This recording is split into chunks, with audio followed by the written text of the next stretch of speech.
Who here identifies as a builder? And as a builder, you're going to need to get product market fit for your application. Builders? Product market fit? All right, now I want to see a show of hands of who doesn't care about product market fit because you're just trying to cash out after this market cycle. Hands? You can get up, you can leave. No, I'm just kidding. Takes all sorts. So I'm Amanda Cassatt. I'm the founder and CEO of a company called Serotonin. We bring the world's breakthrough technologies to market. We've probably brought more Web3 and crypto projects to market than any other group of humans on the planet. And that gives us a great horizontal view into the trends of what actually has real product market fit today versus what doesn't, and what we think is going to actually happen in the future. We talk to thousands of projects, we see data from thousands of projects, and so this is a little talk geared toward our builders with the goal of helping you decide where you want to build if you care about real users, real revenue, product market fit. So I was on the early Ethereum team. I started working in the space in 2015. Here's a photo I took at DevCon in 2016, the second DevCon ever, just to date myself in the space a little bit. And here's another fun pic, walk through memory lane, especially on this historic 100K Bitcoin day. This was when, I'm there somewhere, my hair was different. I was at Consensus, I was chief marketing officer there after it split off from the Ethereum Foundation. Was basically de facto responsible for bringing Ethereum to market, also things like MetaMask, Infura, Truffle. So we went to the United Nations very early on. We thought this was world-transforming technology. We talked about a lot of different use cases. And we had some very specific ideas about what we thought this technology was going to do. We thought it was a new foundational economic layer for the world. We thought payments were going to happen in Bitcoin and ETH. We thought we were going to have a single unified blockchain-based identity and reputation. We thought enterprises were going to start adopting crypto through private chains. And you remember all those private chains, consortium chains. We thought that there would be blockchain use cases with and without crypto. And we were selling that to institutions a lot. Oh, if you're worried about crypto, don't worry. You can still use the blockchain. And we thought that this technology would help bring about financial inclusion for the unbanked. Well, here's what we actually got. We got the L1 protocol wars. And if you know what I mean, people are still building new Layer 1 blockchains. Some of them are differentiated from the leading Layer 1 blockchains. Some of them are not. And so instead of mostly moving on as an industry to the application layer, we're still building tons of infrastructure and lots of infrastructure relative to the amount of applications. Payments turned out to be in stablecoins, not to be in these super volatile floating tokens that people tend to want to hold on to. We don't have unified on-chain identity yet.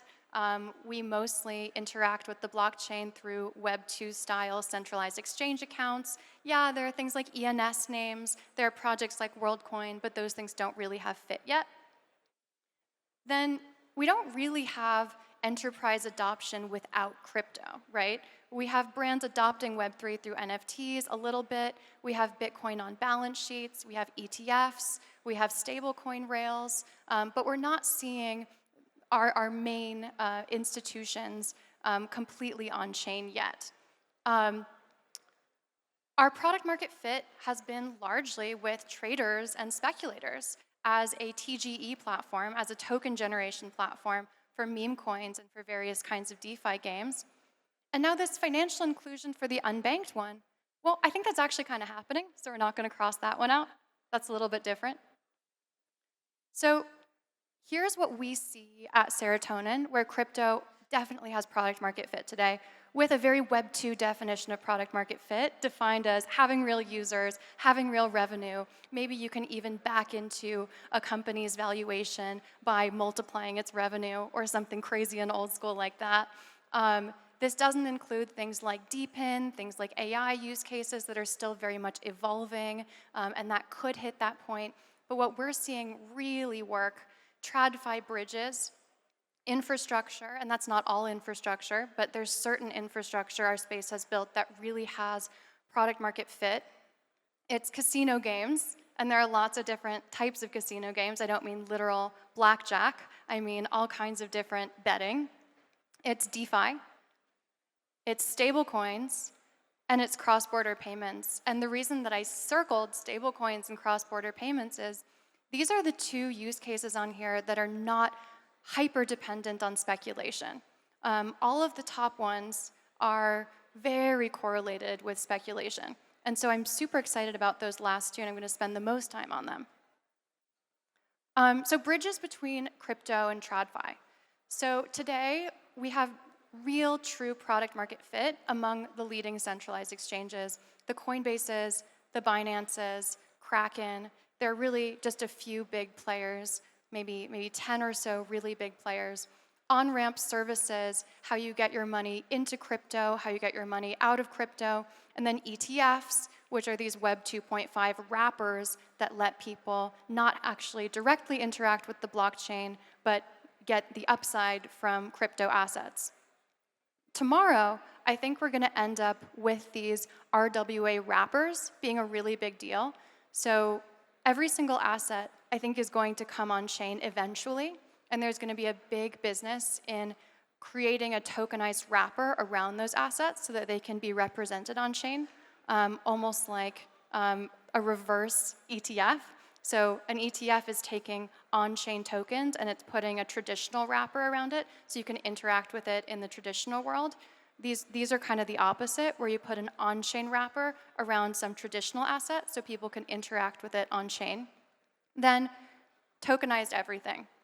And the reason for that is Larry Fink, CEO of BlackRock, has said, literally, tokenization will be the next generation for markets, and has predicted that eventually, everything is going to come on chain. It just makes sense. It's better settlement, better finality. It's cheaper. It's more transparent. Makes sense for everyone. So infrastructure is the second one that really has product market fit. So we have L1s now with 1 million plus real daily active users and with a legitimate billion plus in yearly revenue. So we have folks like Bitcoin, Ethereum, gotta list Tron on there. Whatever you think of Tron, it's up there. And you can actually back into the FDV of those cryptocurrencies with a multiple of their sequencer fees, of their actual revenue. That's product market fit. People are using it. Then you have L2s that have 50K plus daily active users and have 50 million plus in revenue. So you have the Arbitrums, Optimism, Polygon, Base. These are real projects, and you can tell from the actual amount of volume that there's real usage, and they're able to turn this into actual fees. There's a business there. Tomorrow, it's going to be harder and harder to enter the L1 race. There's scrutiny on L1s now, whether they have applications with real users. I think that's going to continue to tighten going into the future. I think VCs and retail investors will not be fooled by fake volume and fake users, and they're going to want to know, okay, on that L1, what are the actual applications that you use every day? What's your favorite application? Which things actually have users and which don't? I think it's going to be very tricky to fool the market at some point that you have apps and users if you don't. And then new L1s, I think, can enter the market in the future only if they're genuinely differentiated from the leading L1s that exist today.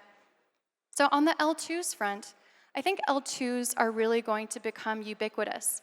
Every single project with beachhead to access users and get distribution is going to launch its own L2 if it's part of the Ethereum ecosystem.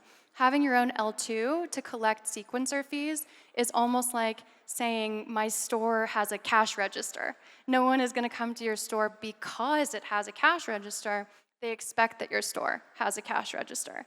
And so you're seeing this with the big exchanges. They're launching L2s.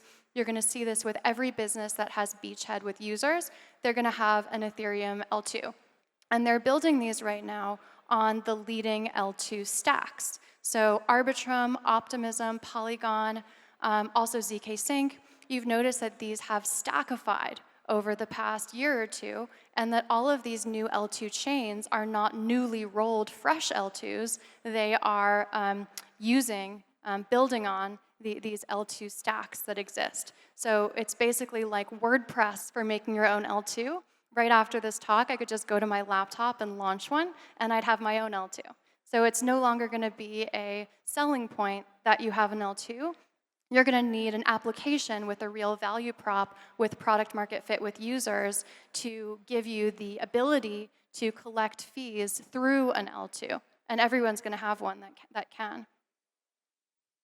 Highly suggest this blog post.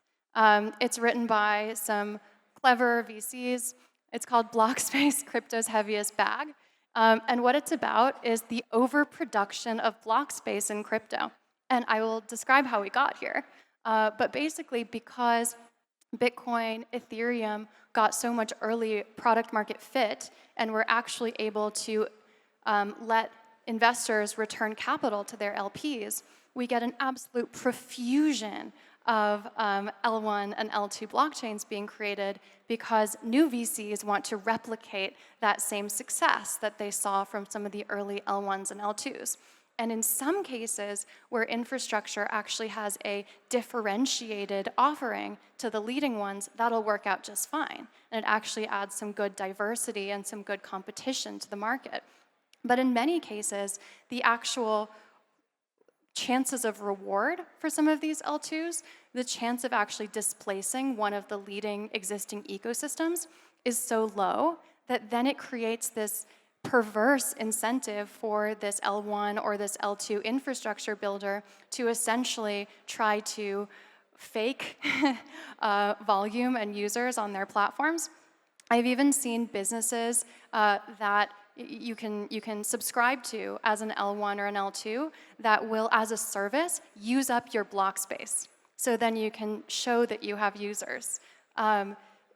I think this will get ironed out after a bear market, but this overproduction of block space, I think, is one of the most challenging things compared to applications that we're going to see play out in our space. Another thing we see a lot these days that I think will continue to thrive is casino games. So right now, we have these meme coin generators like Pump.Fun and similar. We have prediction markets like Polymarket actually really succeeding in this US election, which was really exciting.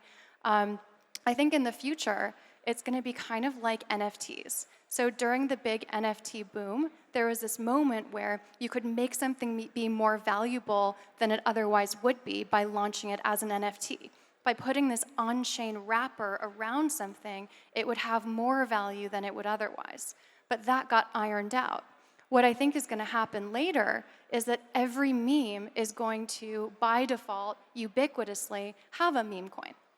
And the memes that are the most valuable are going to succeed, not because they've been put on chain, but because they're successful, viral, interesting memes. And so that's going to become completely ubiquitous. And then I think every notable future event will start to have a prediction market.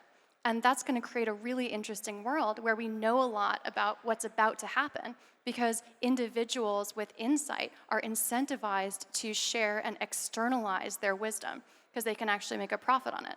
So I think that's going to lead to a really interesting set of outcomes. How we got here, I don't know if you saw this, but Pump.Fun has turned off the streaming feature now because too many weird things went wrong.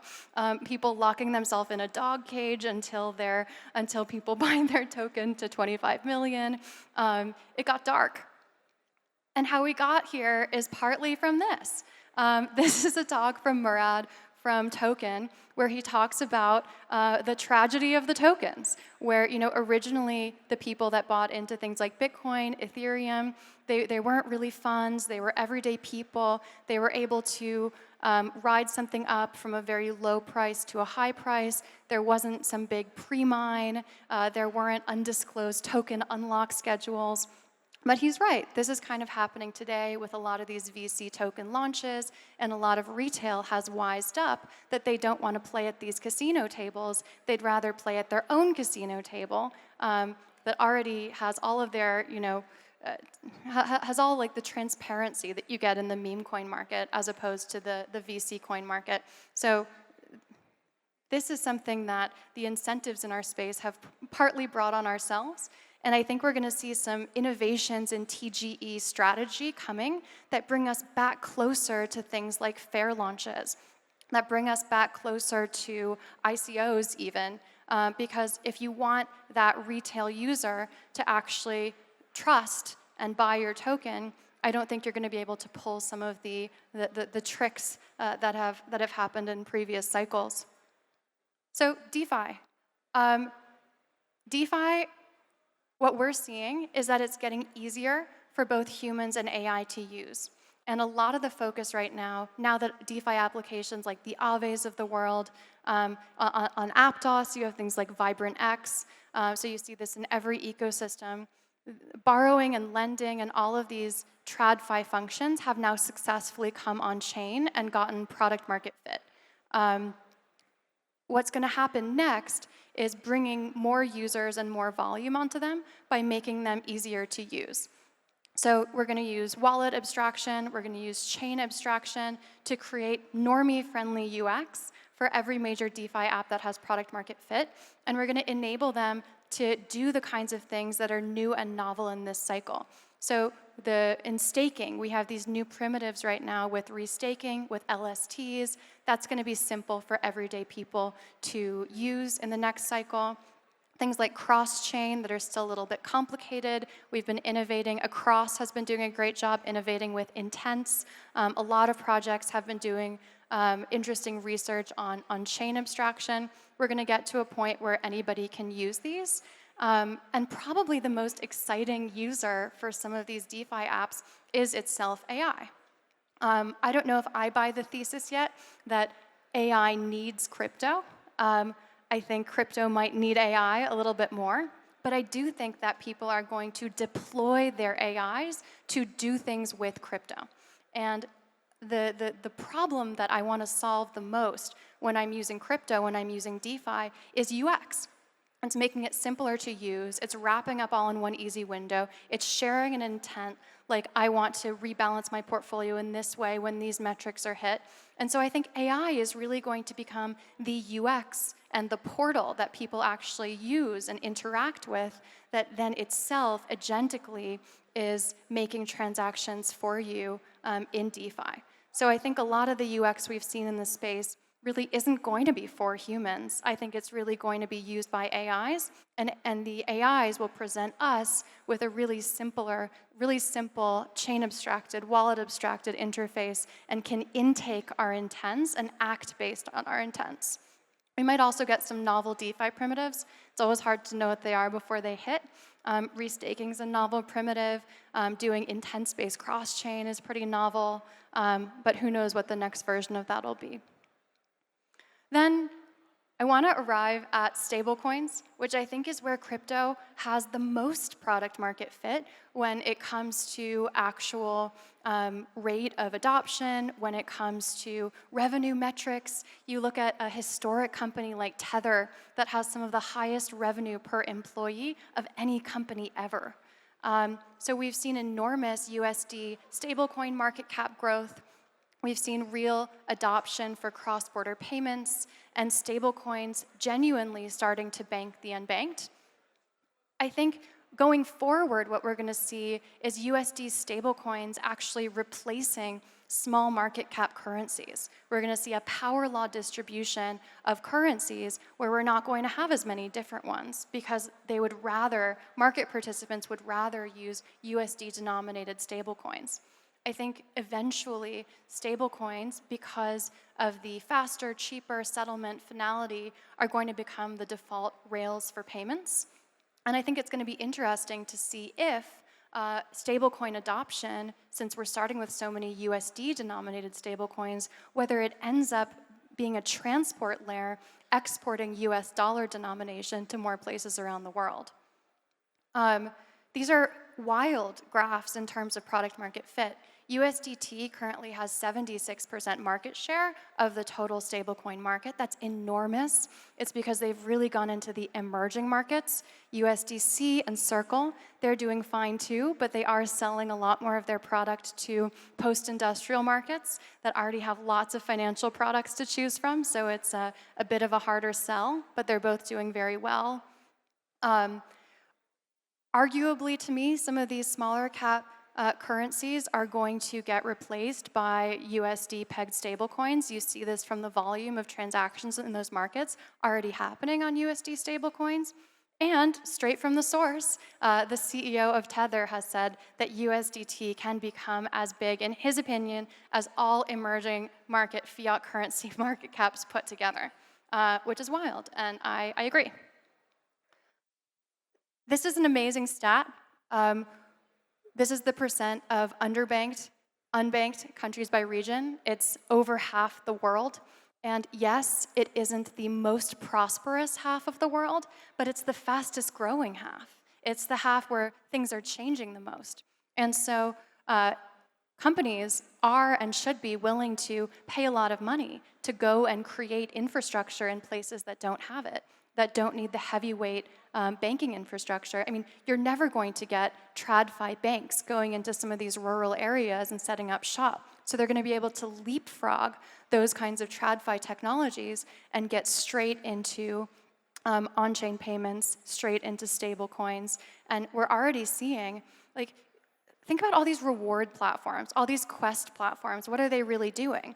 They're taking value that maybe originally came from some European sovereign wealth fund that then went to a crypto VC, that then invested in an infrastructure project, that then created a rewards and quests program that then, kids in a developing market are then using. So it's moving capital around in a really interesting way in order to do user acquisition in these really promising high growth markets. And I think we're going to see a lot more of that. And it's a really interesting model for financial inclusion, and actually circling back to some of the original goals and themes that we've always had in this space, even for olds like me that have spent nearly a decade working on this stuff. Thank you for listening to this. I hope it's interesting. I hope it helps shape what you choose to build if you're interested in building into some of the areas where we see the most product market fit. Obviously, we can't predict what all of them are going to be, but this is what we see a lot at Serotonin. A little bit more about me. I wrote the first Web3 marketing book. It's available every major global bookseller. It's called Web3 Marketing. Came out a couple years ago. It's partly the story of bringing Ethereum to market. It's part helpful tips and tricks. Serotonin's our company, been around about 4 years, about 100 people globally. We do marketing, recruiting, legal, strategy. We've built a couple great products. Come work with us. We're hiring. Especially growing in Asia, growing all over the world. So please come check that out. And then finally, if you want to get to know our team and our community better, we have a platform. Our best use case of the platform is it's one of the world's best Web3 events lists. So you can go in there, you can see a list of events, who's attending, how you're socially connected to them. It's a cool social graph. So come join us there. And thank you all so much.